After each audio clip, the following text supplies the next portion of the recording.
Welcome, in front of me I have Samsung Galaxy Note 10 and today I will show you how I can customize Always on Display.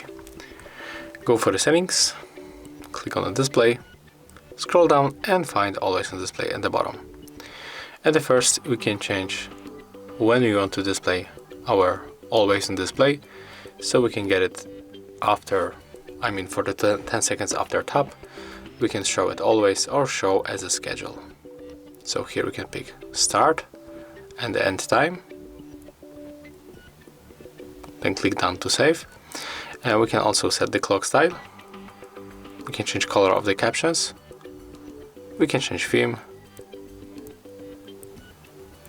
we can also pick our own theme from the gallery or get this GIF. I'm going to take this one and get it. As always, I can show music information. When we turn off the auto brightness, we can manually set the highest resolution, the highest brightness, and after that we can just go back, and as you can see right now when I lock my screen, when I lock the screen, here I will get the Always on Display.